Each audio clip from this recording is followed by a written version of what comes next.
Beyond Time, bab 716-717. Untuk melihat video selengkapnya, sahabat bisa kunjungi playlist yang telah Sabta Novel sediakan. Yuk mari, kita berimajinasi bersama dan masuk ke alur ceritanya.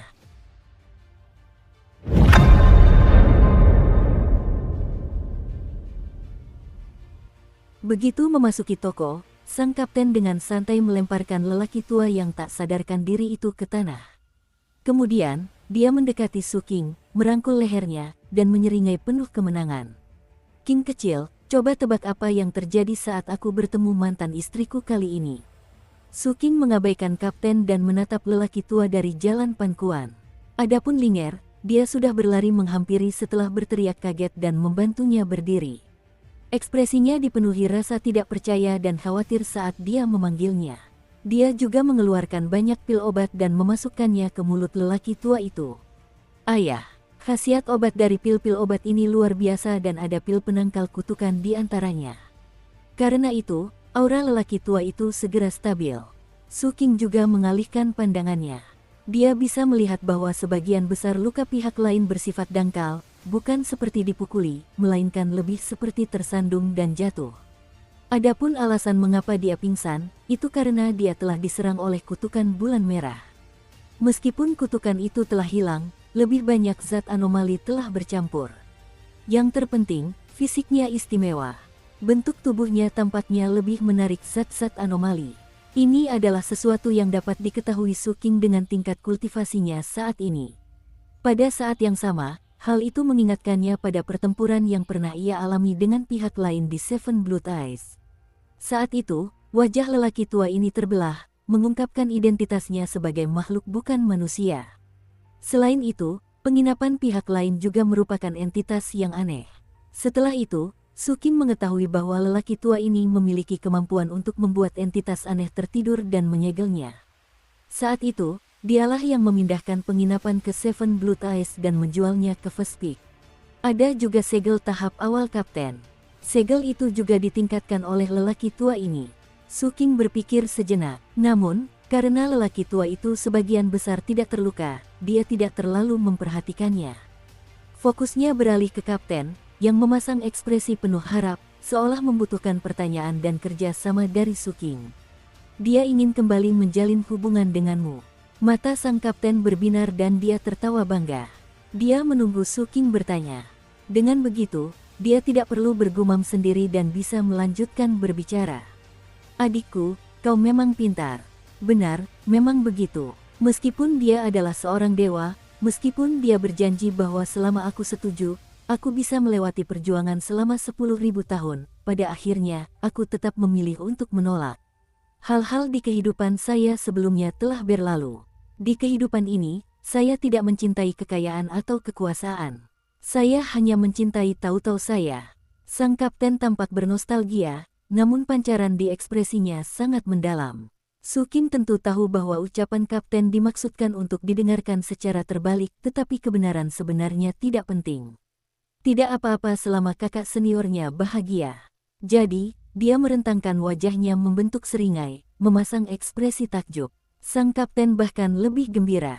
Tepat ketika dia hendak melanjutkan membual, lelaki tua dari jalan pangkuan, yang terbaring di sana, menghembuskan napas berembus udara keruh dan membuka matanya. "Ayah." Linger terkejut sekaligus sedikit gugup. Dia diam-diam melarikan diri saat itu. Su King dan yang lainnya juga menatap lelaki tua itu. Awalnya, tatapan lelaki tua itu kosong karena dia tidak mengerti mengapa dia berada di sini. Setelah melihat Linger dengan jelas, emosinya berfluktuasi. "Linger, akhirnya aku menemukanmu." Pria tua dari jalan pangkuan itu gembira dan memeluk Linger. Ketika ia menyadari putrinya baik-baik saja, ia akhirnya menghela napas lega. Setelah itu, pandangannya menyapu penginapan dan ia melihat kapten, Ning Yan, Wu Jianwu, dan Peri Neter. Awalnya tidak ada masalah, tetapi Neter very mengejutkannya. Saat melihat Su King, dia menatapnya tajam. Tepat ketika dia hendak berbicara dengan nada bermusuhan, dia melihat pewaris itu sedang minum teh dari sudut matanya. Mata lelaki tua itu tiba-tiba melebar. Setelah itu, pupil matanya menyempit dan ia secara naluriah menahan kesombongannya. Tanpa sadar ia bertanya pada Ling'er. Ling'er, di mana ini? Ini adalah pegunungan kehidupan pahit. Ayah, ini kakek pewaris. Ling'er menyadari tatapan ayahnya dan buru-buru memperkenalkan diri. Pria tua itu tidak lagi sama seperti saat ia baru tiba di persembahan bulan. Selama proses pencarian Ling'er, ia tentu saja mendengar tentang pertempuran ilahi. Meskipun nama Suking dan Kapten tidak begitu jelas dan akan sulit didengar kecuali mereka berasal dari aula pemberontak bulan, ia telah mendengar legenda tentang putra mahkota dan saudara-saudaranya. Dia mengetahui tentang pegunungan Bitter Life dan memahami bahwa pegunungan itu telah menjadi inti terpenting dari wilayah besar ini. Oleh karena itu, kata-kata Ling'er menyebabkan kelopak mata lelaki tua itu berkedut hebat. Untuk menyembunyikan fakta bahwa dia diam-diam telah melarikan diri bersama Suking saat itu, Ling'er terus berbicara. Ayah, dulu di sini sangat ramai. Ada juga nenek ketiga, nenek kelima, dan kakek kedelapan. Mereka semua sangat baik padaku. Ngomong-ngomong, masih ada beberapa anak ayam di halaman belakang. Ayah, aku telah hidup dengan baik di sini. Apotek ini dibuka oleh kakak Suking dan aku. Guntur bergemuruh di hati lelaki tua itu. Selain mendengar tentang pegunungan kehidupan pahit, dia juga mendengar tentang apoteker yang berada di dekat tanah suci. Pada saat itu, ketika ia mendengar tentang asal-usul apoteker tersebut, tubuhnya gemetar dan ia kesulitan bernapas. Lagi pula, ayah, tempat ini sangat aman. Kakak Suking bahkan memberiku beberapa hadiah. Sambil berbicara, Ling'er mengangkat tangannya dan melepaskan sebagian ki kekaisaran kaisar roh kuno yang telah menyatu ke dalam tubuhnya. Lagi pula, kakak Suking sangat kuat.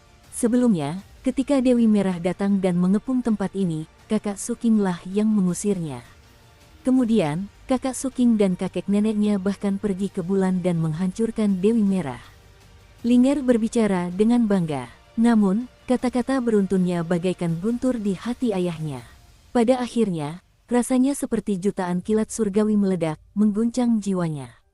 Pria tua itu langsung bereaksi terhadap identitas kakek nenek lain yang disebutkan Ling'er. Hal ini membuatnya semakin terkejut dan ia tidak berani melanjutkan mendengarkan. Ia buru-buru berdiri dan membungkuk kepada pewaris. Salam, senior. Sang pewaris mengangguk sedikit dan mengamati lelaki tua itu dari kejauhan. Ras penyegel kuno. Ras ini ada bersama Ki Kekaisaran. Setiap generasi penguasa kuno memiliki posisi bagi mereka untuk menyegel langit melalui Ki Kekaisaran. Status mereka sangat tinggi, tetapi garis keturunanmu tampaknya agak tidak murni. Pria tua itu menundukkan kepala dan berkomentar dengan getir. Setelah dewa turun, ras saya juga berubah. Pembatasan penyegelan berubah menjadi hantu penyegelan dan tidak ada lagi penguasa kuno di dunia, jadi ras saya tidak lagi berguna. Jadi, kau memilih Ling'er. Sang pewaris melirik Ling'er. Pada saat itu, entah mengapa, Ling'er tidak bisa membuka matanya. Dia juga tidak mengerti artinya. Dia memaksakan diri untuk tetap terjaga dan menguap. Ketika lelaki tua itu melihat ini, dia terkejut. Suking melangkah maju dan menopang Ling'er. Setelah memeriksa, dia memastikan bahwa Ling'er baik-baik saja. Itu adalah ki kekaisaran yang telah menyatu ke dalam tubuhnya dan menyatu dengannya pada tingkat yang lebih dalam. Sang pewaris tersenyum dan tidak berbicara lagi, terus meminum tehnya.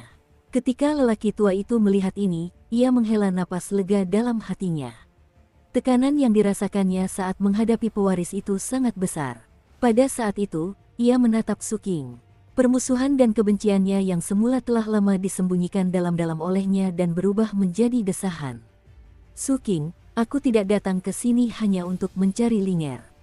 Markis Xiao memintaku untuk menyampaikan pesan kepadamu, jangan kembali ke Kabupaten Fenghai untuk sementara waktu. Ekspresi Suking awalnya normal, tetapi setelah mendengar ini, matanya tiba-tiba berbinar.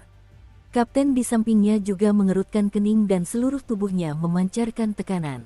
Markis Xiao, Suking berbicara perlahan. Apa yang terjadi di Kabupaten Fenghai?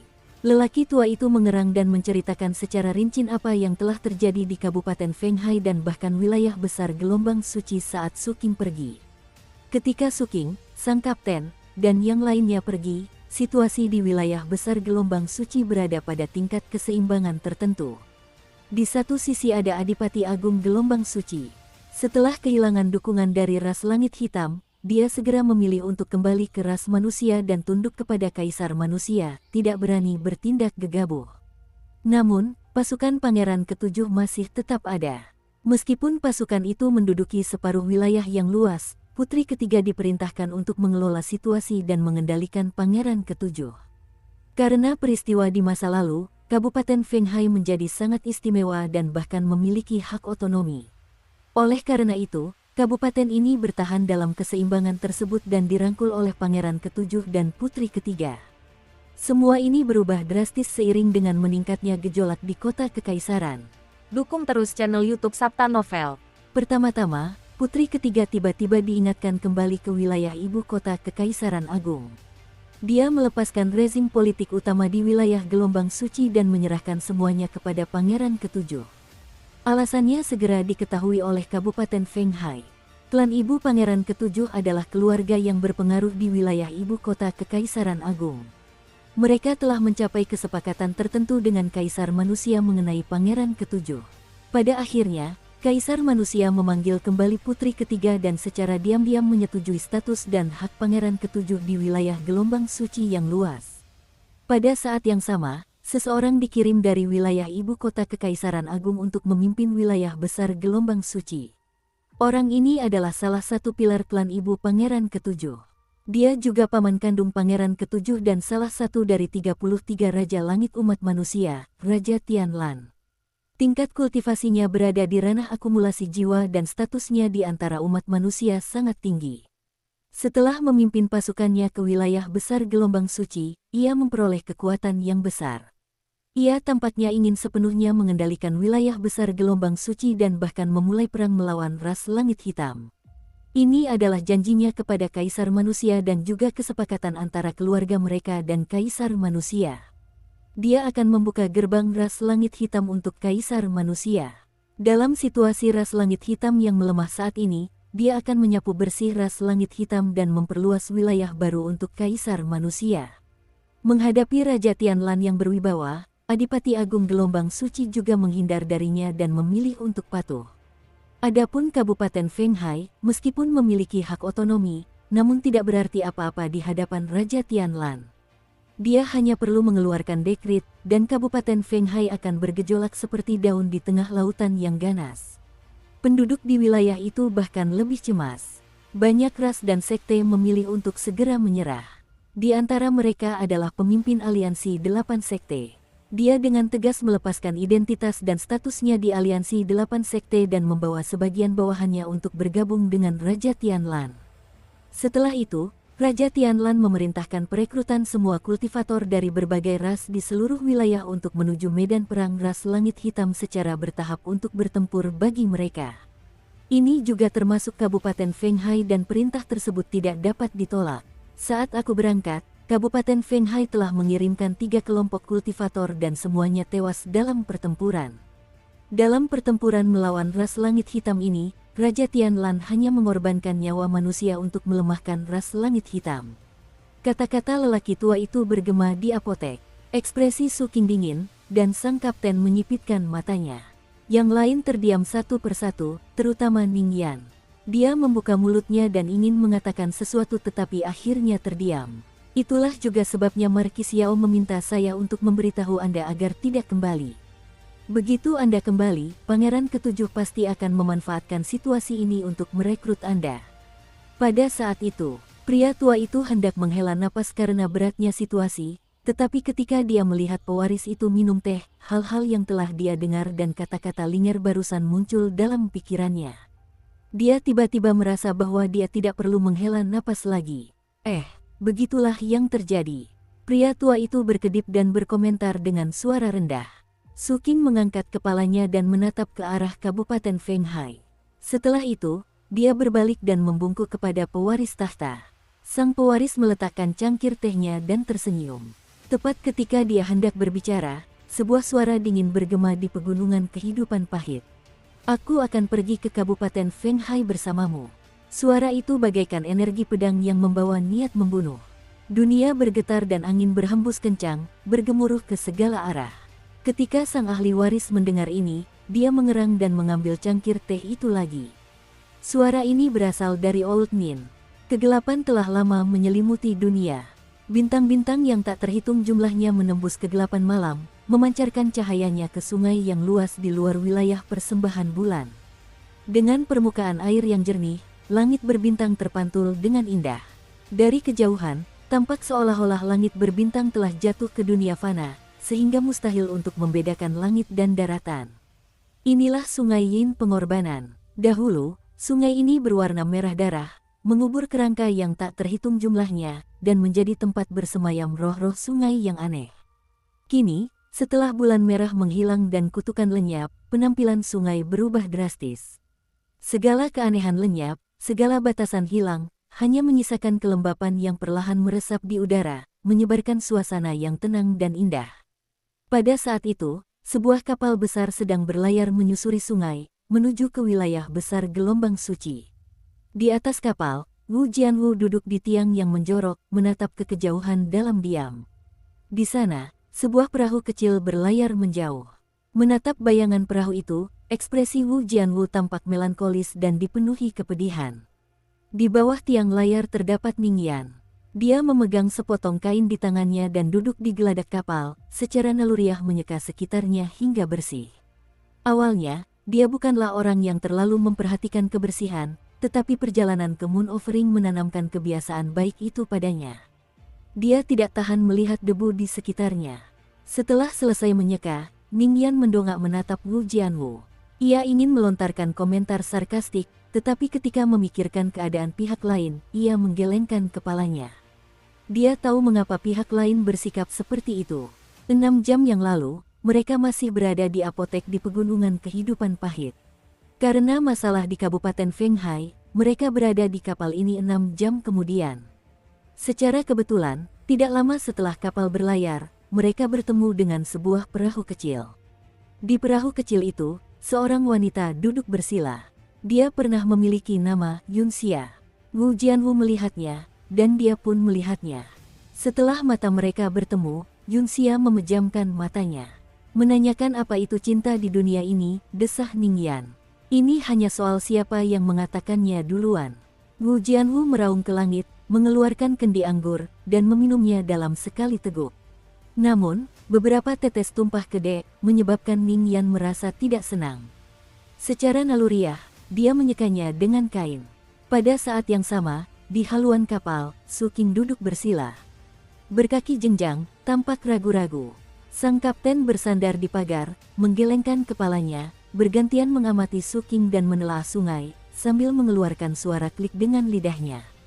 Qing kecil, sepertinya ada seseorang yang tidak ingin kau pergi secepat ini. Tapi tidak apa-apa, Linger tidak ada di sini, haha. Semakin banyak kapten berbicara, semakin berbinar matanya. Ia dipenuhi antisipasi akan apa yang akan terjadi selanjutnya. Linger memang tidak berada di kapal ini, begitu pula lelaki tua dari jalan pangkuan itu. Bukan berarti Linger tidak ingin mengikuti Su Qing kembali ke Kabupaten Fenghai, tetapi perpaduan ki kekaisaran kaisar roh kuno menyebabkannya tertidur lelap. Dia membutuhkan waktu untuk mencernanya. Itu seperti kultivasi tertutup, tidak pantas baginya untuk diganggu. Oleh karena itu, Su Qing meninggalkan Linger di apotek. Lelaki tua dari jalan pangkuan itu pun memilih untuk tetap tinggal. Peri Neter juga tetap tinggal di belakang. Dia tentu saja tidak melakukan itu untuk Linger, tetapi secara naluriah tidak ingin kembali ke Kabupaten Fenghai. Oleh karena itu, hanya ada Su Qing dan 3 orang lainnya di kapal ini. Pada saat itu, kata-kata kapten bergema. Su Qing mengerutkan kening. Dia tahu apa maksud kapten. Sebenarnya, kapal yang mereka tumpangi adalah hadiah dari pewaris. Kapal itu dapat melintasi wilayah yang luas dan sangat mempersingkat waktu yang dibutuhkan untuk kembali ke Kabupaten Fenghai. Namun, begitu kapal itu berlayar, sejumlah besar tanah liat diam-diam muncul di permukaan kapal. Semakin banyak tanah liat muncul begitu saja, dan tanah liat itu memiliki kekuatan ilahi, menyebabkan kecepatan kapal sangat menurun. Adapun kakek ke-9, sejak mengucapkan kata-kata itu di apotek, dia menghilang tanpa jejak. Meskipun kapal itu terkena dampaknya, dia tidak muncul. Situasi ini memungkinkan Su Qing untuk memahami siapa yang sebenarnya memengaruhi kapal ini. Dugaan itu dengan cepat menjadi kenyataan. Saat semakin banyak tanah liat muncul di sekitar kapal, Setelah sekitar 15 menit, seluruh kapal perlahan berhenti di sungai. Dia di sini. Mata sang kapten berbinar. Su King juga mengangkat kepalanya. Saat kapal berhenti, semua tanah liat di atasnya dengan cepat jatuh dan berkumpul di sungai di depan kapal, secara bertahap membentuk patung rubah dari tanah liat yang tinggi. Meskipun patung rubah dari tanah liat ini terbuat dari tanah liat, ia memancarkan cahaya pelangi, memberikan kesan suci. Seseorang bahkan mungkin secara tidak sadar merasakan dorongan untuk menyembahnya dari lubuk hatinya. Ini adalah seorang dewa. Dengan kemunculannya, sungai itu seolah berhenti dan tidak ada gelombang. Langit pun meredup, tak berani menampilkan kecerahannya. Seolah-olah patung rubah dari tanah liat di sungai itu adalah satu-satunya hal yang tersisa di dunia ini. Itulah sumber dari segalanya. Tubuh Wu Jianwu jatuh dari tiang kapal dengan bunyi plop. Dia sangat ketakutan. Ning Yan juga tidak jauh berbeda. Dia gemetar dan wajahnya dipenuhi kengerian. Mereka tidak mengetahui keberadaan rubah tanah liat itu. Hanya rasa penasaran sang kapten yang mencapai puncaknya pada saat ini. Di bawah tatapan matanya yang tak berkedip, rubah tanah liat di sungai itu perlahan membuka matanya. Sepasang mata Phoenix, memancarkan pesona yang memikat dan daya pikat yang menggoda, muncul di antara langit dan bumi, mengabaikan Erniu dan menatap Su King. Kakak Bao, kenapa kau pergi begitu cepat? Kenapa kau tidak mengucapkan selamat tinggal padaku?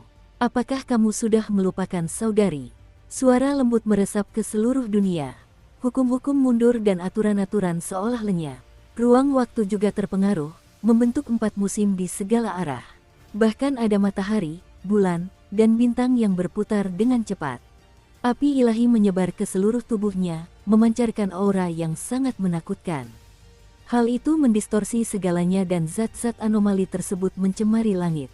Jelas sekali bahwa rubah tanah liat itu bahkan lebih kuat daripada saat pertempuran para dewa. Jelas sekali, daging Dewi Merah sangat berarti baginya. Melihat itu, sang kapten terbatuk dan buru-buru berbicara. Kakak perempuan, sebenarnya, aku, ginjal, diamlah. Ucapkan satu kata lagi, dan aku akan mencabut kedua ginjalmu. Rubah tanah liat itu berkata dengan ekspresi tersenyum, suaranya masih menawan. Sang kapten agak ketakutan. Dia menarik napas dalam-dalam dan segera menutup mulutnya.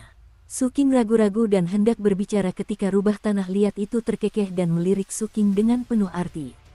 Kakak Bao, saat Li Zihua menjadi dewa, dia bisa melihat masa depan. Apakah menurutmu saat aku menjadi dewa dulu, aku juga bisa melihat masa depan? Ekspresi Su King berubah. Namun, rubah tanah liat itu perlahan mulai menjadi buram hingga lenyap dari dunia. Hanya suara genitnya yang terdengar bergema ke segala arah. Jaga baik-baik esensi Yang Mu. Jika ada waktu, kamu harus datang ke perlombaan surga mistik bulan api untuk bermain denganku. Suara itu perlahan menghilang dan dunia kembali normal. Tak lama kemudian, di tengah keterkejutan Ning Yan, kengerian Wu Jianwu, dan gumaman sang kapten, kapal itu pun mulai kabur. Dengan dengungan, kapal itu menghilang dari permukaan sungai. Dengan kecepatan yang mencengangkan, kapal itu melesat menembus kehampaan dan memasuki wilayah gelombang suci yang luas, langsung menuju Kabupaten Fenghai. Di atas kapal ini, di langit wilayah gelombang suci yang luas, langit berbintang sangat jernih.